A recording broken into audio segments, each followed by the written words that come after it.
ಸ್ನೇಹಿತರೆ ನಮಸ್ಕಾರ. ನಾನು ರವೀಂದ್ರ ಜೋಶಿ. ಮೊನ್ನೆ ತಾನೇ ನಡೆದಂಥ ಘಟನೆ ಇದು.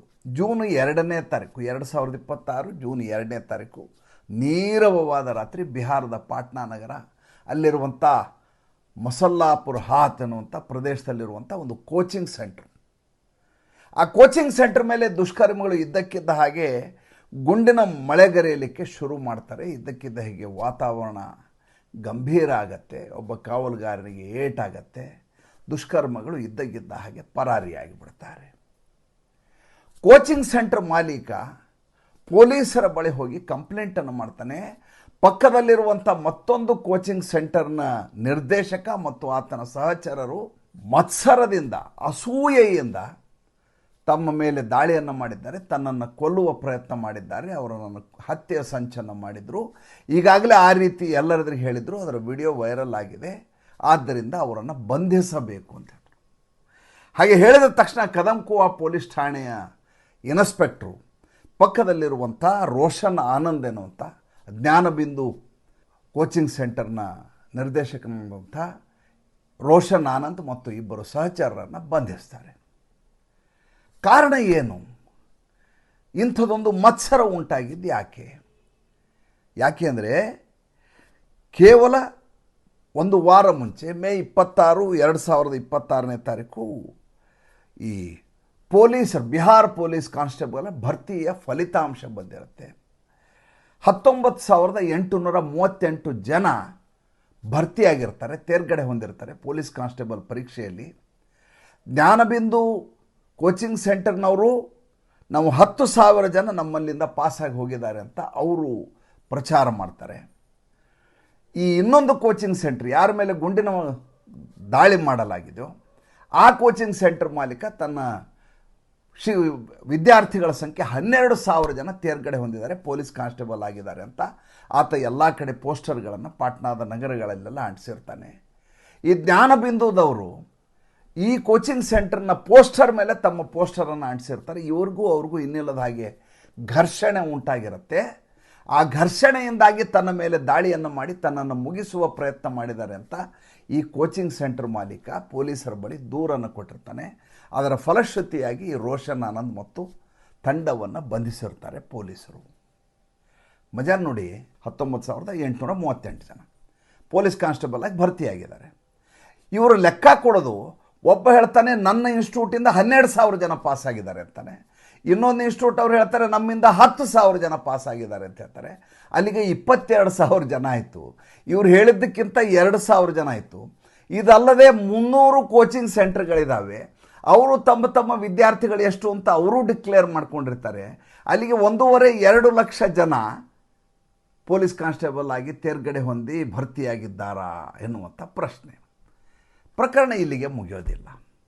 ಪ್ರಕರಣ ಮುಂದುವರಿಯುತ್ತೆ.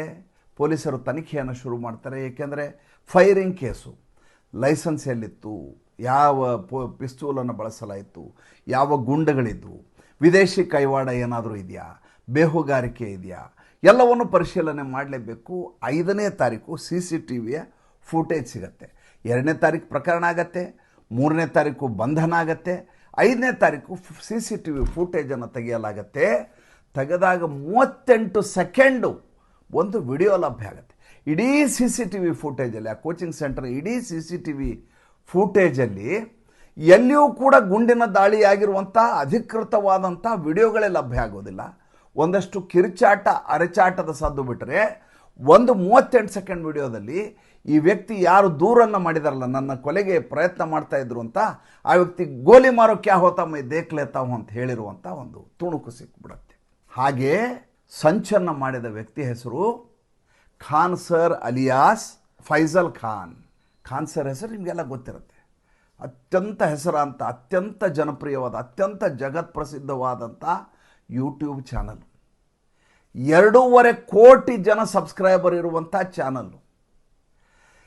ಈ ಕಾಂಪಿಟೇಟಿವ್ ಎಕ್ಸಾಮ್ ಇದಾವಲ್ಲ, ಆ ಕಾಂಪಿಟೇಟಿವ್ ಎಕ್ಸಾಮಿನ ದಿಗ್ಗಜ ಅಂತ ಯಾರಾದರೂ ನೀವು ಸೋಷಿಯಲ್ ಮೀಡಿಯಾದಲ್ಲಿ ಚೆಕ್ ಮಾಡಿದರೆ, ಆನ್ಲೈನ್ನಲ್ಲಿ ಯೂಟ್ಯೂಬ್ನಲ್ಲಿ ಕೋಚಿಂಗ್ ಸೆಂಟರ್ನಲ್ಲಿ ಕೋಚಿಂಗು ಎಲ್ಲವನ್ನ ನೋಡಿದರೆ ಈತ ಟಾಪ್ನಲ್ಲಿ ನಿಲ್ತಾನೆ. ಜಗತ್ತಿನ 39ನೇ ಅತ್ಯಂತ ಪ್ರಭಾವಿ ಯೂಟ್ಯೂಬ್ ಇನ್ಫ್ಲೂಯೆನ್ಸರ್ ಅಂತ ಈತನಿಗೆ ಅಭಿಧಾನವಿದೆ. ಮಜಾ ಅಂದರೆ ಈತ ಒಂದೇ ಒಂದು UPSC ಎಕ್ಸಾಮ್ ಪಾಸ್ ಮಾಡಿಲ್ಲ. IIT ಎಕ್ಸಾಮ್ ತೊಗೊಂಡಿದ್ದೆ, ನಾವು ನಿದ್ದೆ ಬಂದುಬಿಡ್ತು, ಎಕ್ಸಾಮ್ ಹೋಗಲಿಲ್ಲ ಅಂತ ಇವನೇ ಹೇಳ್ತಾನೆ. NDA ಎಕ್ಸಾಮ್ ತೊಗೊಂಡಿದ್ದೆ, ಪ್ರಿಲಿಮ್ಸಲ್ಲಿ ಪಾಸ್ ಆದೆ ರಿಟನ್ ಟೆಸ್ಟಲ್ಲಿ, ಅದಾದಮೇಲೆ ದೈಹಿಕವಾಗಿ ನನಗೆ ತೇರ್ಗಡೆ ಆಗಲಿಲ್ಲ ಅಂತ ಹೇಳ್ತಾನೆ. ಒಂದು ಗುಮಾಸ್ತ ಪರೀಕ್ಷೆಯನ್ನು ಪಾಸ್ ಆಗಿಲ್ಲ, ಆದರೆ ಈತ ಜಗತ್ಪ್ರಸಿದ್ಧವಾದಂಥ ಕೋಚು. ಈತ UPSC exam, constable exam, NEET, ನೀವು ಯಾವುದು ಕೇಳ್ತೀರಿ ಎಲ್ಲ ಎಕ್ಸಾಮು, IAS ಎಕ್ಸಾಮ್ ಅಂತ ಹಿಡಿದು ಎಲ್ಲ ಎಕ್ಸಾಮ್ಗೂ ಈತ ಕೋಚಿಂಗ್ ಕೊಡ್ತಾನೆ. ಇಂದು ಯೂಟ್ಯೂಬ್ ಚಾನಲ್ ಖಾನ್ ಸರ್ ಅಂತ ಹೊಡೆದ್ರೆ ಈತ ಬರ್ತಾನೆ. ಅತ್ಯಂತ ಪ್ರಭಾವಿಯಾದಂಥ ಸೆಲೆಬ್ರಿಟಿ ಈತ ರೋಷನ್ ಆನಂದ್ ಎನ್ನುವಂಥ ಪಕ್ಕದ ಟ್ಯುಟೋರಿಯಲ್ನ ಓನರ್ ಮೇಲಿದ್ದಂಥ ಈರ್ಷೆಗೆ, ಮತ್ಸರಕ್ಕೆ, ದ್ವೇಷಕ್ಕೆ ತಾನೇ ತನ್ನ ಅಂಗರಕ್ಷಕರ ಮೂಲಕ, ತನ್ನ ಕಾವಲುಗಾರರ ಮೂಲಕ ತನ್ನದೇ ಕೋಚಿಂಗ್ ಸೆಂಟರ್ಗೆ ಗುಂಡು ಹೊಡೆಸಿಕೊಂಡು ತನ್ನ ಮೇಲೆ ದಾಳಿಯಾಗಿದೆ ಅಂತ ಸುಳ್ಳು ಸಂಚನ್ನು ಸೃಷ್ಟಿ ಮಾಡಿ ಈ ರೋಷನ್ ಆನಂದ್ ಅನ್ನುವಂಥ ವ್ಯಕ್ತಿ ಮತ್ತು ಆತನ ಸಹಚರರನ್ನು ಜೈಲಿಗೆ ಕಳಿಸಿರ್ತಾನೆ. ಕಳೆದ ಒಂದು ವಾರದಿಂದ ಭಾಳ ದೊಡ್ಡ ಸುದ್ದಿ ಇದು. ಖಾನ್ ಸರ್ ಪರಾರಿಯಾಗಿದ್ದಾರೆ. ಖಾನ್ ಸರ್ ಶರಣಾಗತಿಯಾಗಿಲ್ಲ. ಖಾನ್ ಸರ್ ಪಟ್ನಾ ಕೋರ್ಟಿನಲ್ಲಿ, ಹೈಕೋರ್ಟ್ನಲ್ಲಿ ಆ್ಯಂಟಿಸಿಪೇಟ್ರಿ ಬೇಲ್ ಹಾಕಿದ್ದಾರೆ. ಪೊಲೀಸರಿಗೆ ಸಹಕರಿಸ್ತಾ ಇಲ್ಲ. ನೋಡಿದರೆ ಈತನಿಗೆ ಲೈಸೆನ್ಸ್ ಇಲ್ಲ. ನಾಗಾಲ್ಯಾಂಡಿನ ಲೈಸೆನ್ಸ್ ಈತನ ಬಳಿ ಇದೆ.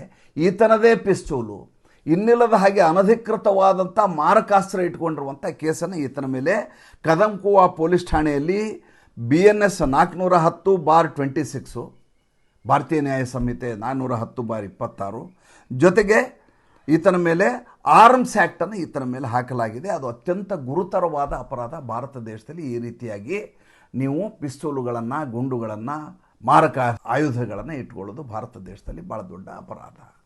ಹಾಗಾದರೆ ಏನಿದು ವ್ಯವಹಾರ? ನೋಡಿ, ಈ ದೇಶದಲ್ಲಿ ನಾವು ಪಾಲಕರಿದ್ದೀವಲ್ಲ, ಪಾಲಕರು ಒಂದೇ ಒಂದು ಕಾಳಜಿ ಅಂದರೆ ನಮ್ಮ ಮಗ ಭಾಳ ದೊಡ್ಡ ವ್ಯಕ್ತಿಯಾಗಲಿ, ನಮಗೇನು ಮಾಡೋದು ಬೇಡವ, ನಾವು ಹುಟ್ಟಿಸಿದ್ದಕ್ಕೆ ಆತ ದೊಡ್ಡ ಹೆಸರನ್ನು ಮಾಡಲಿ, ದೊಡ್ಡ ಸ್ಥಾನಮಾನಕ್ಕೆ ಹೋಗಲಿ ಅಂತ ಇನ್ನಿಲ್ಲದ ಹಾಗೆ ಪರಿತಪಿಸ್ತಾ ಇರ್ತೀವಿ.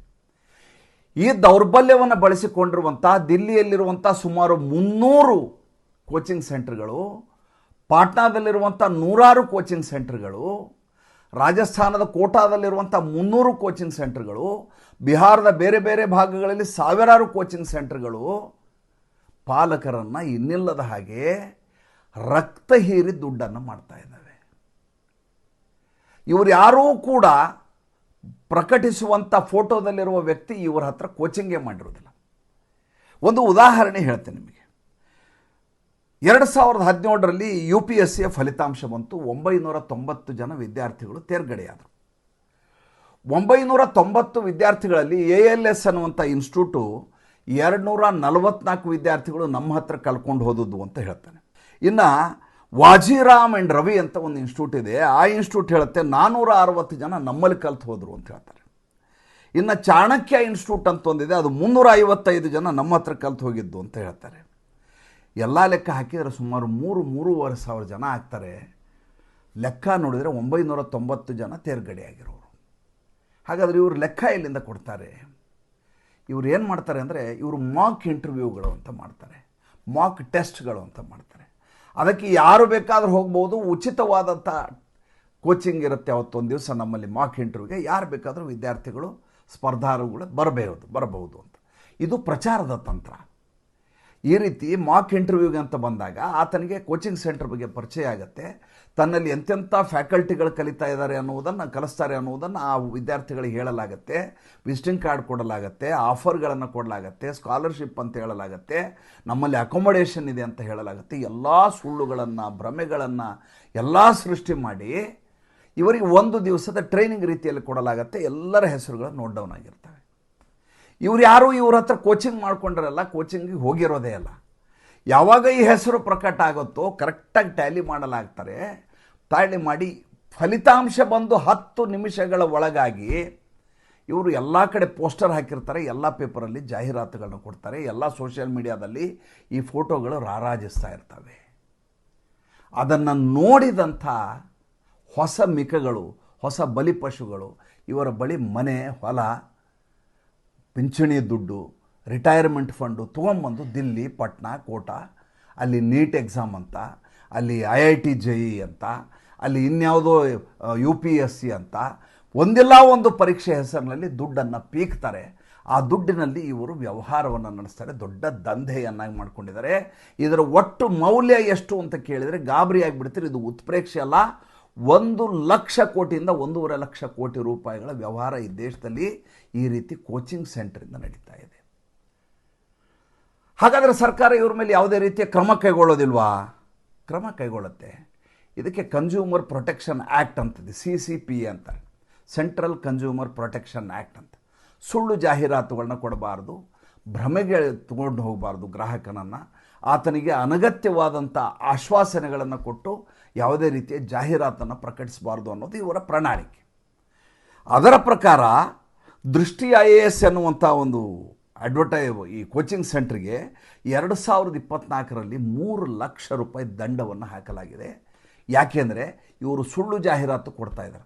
ಅತ್ಯಂತ ಫೇಮಸ್ ಆದ ಸಂಸ್ಥೆ ಅದು. ದೃಷ್ಟಿ IAS ಅಂತ ನೀವು ಗೂಗಲ್ ಹೋದರೆ ಅವ್ರು ದೊಡ್ಡದಾದಂಥ ಅವ್ರ ಪ್ರತಿಭಾವಂತರ ಒಂದು ಪಟ್ಟಿಯೇ ನಿಮ್ಮ ಕಣ್ಣೆದುರಿಗೆ ಬರುತ್ತೆ. ಎಷ್ಟು ಜನ ಇವ್ರ ಕೈಯಿಂದ IAS ಆಗಿ ಹೋಗಿದ್ದಾರೆ, ಎಷ್ಟು ಜನ ದೊಡ್ಡ ದೊಡ್ಡ ಹುದ್ದೆಯಲ್ಲಿದ್ದಾರೆ, ಎಷ್ಟು ಜನ ಪೊಲೀಸ್ ಆಫೀಸರ್ ಆಗಿದ್ದಾರೆ, ಎಲ್ಲವೂ ಒಂದು ಪಟ್ಟಿಯನ್ನು ಅದು ಕೊಡ್ತದೆ. ಇನ್ನು ಅದು ಬಿಟ್ಟರೆ ವಿಷನ್ IAS ಅಂತಿದೆ. ಆ ವಿಷನ್ IASನವ್ರಿಗೆ 11 ಲಕ್ಷ ರೂಪಾಯಿ ಪೆನಾಲ್ಟಿಯನ್ನು ಈ CCPA ಹಾಕಿದೆ.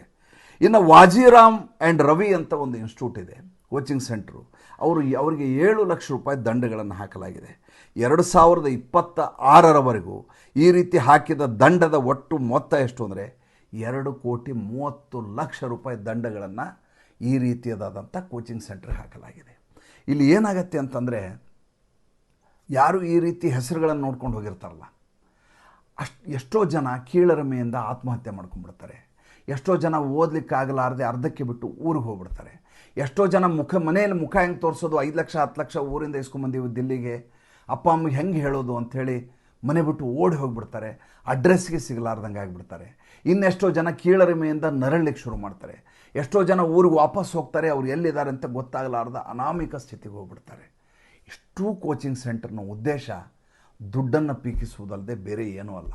ಇದೊಂದೇ ವಿಷಯ ಅಲ್ಲ, ಇದರ ಜೊತೆ ಇನ್ನೊಂದಿದೆ. ಏನಪ್ಪ ಅಂತಂದರೆ, ಇವರು ನರೇಟಿವನ್ನು ಸೃಷ್ಟಿ ಮಾಡ್ತಾರೆ, ಪ್ರೊಪಗ್ಯಾಂಡಾ ಮಾಡ್ತಾರೆ, ಸರ್ಕಾರದ ವಿರುದ್ಧ ಸಂಚು ಮಾಡಲಿಕ್ಕೆ ವಿದ್ಯಾರ್ಥಿಗಳನ್ನ ಬಳಸ್ಕೊಂಬಂದು ಪ್ರತಿಭಟನೆಯನ್ನು ಮಾಡಿಸ್ತಾರೆ.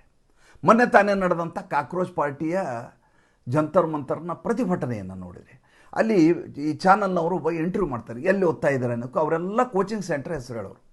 ನಾನು ಆ ಕೋಚಿಂಗ್ ಸೆಂಟ್ರಲ್ಲಿ ಓದ್ತಾ ಇದ್ದೀನಿ, ಈ ಕೋಚಿಂಗ್ ಸೆಂಟ್ರಲ್ಲಿ ಓದ್ತಾ ಇದ್ದೀನಿ. ಈ ಖಾನ್ ಸರು ಜನವರಿ 2022ರಲ್ಲಿ RRB NTSC ಎಕ್ಸಾಮ್ನಲ್ಲಿ ರೈಲ್ವೆ ಪರೀಕ್ಷೆಯಲ್ಲಿ ಅವು ನಿಮಗೆ ನ್ಯಾಯ ಕೊಡಿಸ್ತೀನಿ ಅಂತ ರೈಲ್ವೆ ಸ್ಟೇಷನ್ ಮೇಲೆ ಇವರು ದಾಳಿಯನ್ನು ಮಾಡಿಸಿದ್ದಾಯಿತು.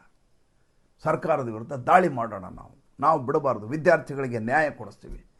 ಇವರೆಲ್ಲ ವಿದ್ಯಾರ್ಥಿಗಳಿಗೆ ನ್ಯಾಯ ಕೊಡಿಸ್ತೀನಿ ಅಂಥೇಳಿ ವ್ಯವಸ್ಥೆಯ ವಿರುದ್ಧವಾಗಿ ಹೋರಾಟ ಮಾಡಿಸುವ, ಎತ್ತಿ ಕಟ್ಟುವ, ವ್ಯವಸ್ಥೆಯನ್ನು ಹಾಳು ಮಾಡುವ ಎಲ್ಲ ರೀತಿಯಾದಂಥ ದೇಶದ್ರೋಹಿ ಕೆಲಸಗಳನ್ನು ಬಹಳಷ್ಟು ಇನ್ಸ್ಟಿಟ್ಯೂಟ್ಗಳು ಮಾಡ್ತಾ ಇರ್ತವೆ. ಇದು ಭಾಳಷ್ಟು ಜನರಿಗೆ ಗೊತ್ತೇ ಆಗೋದಿಲ್ಲ.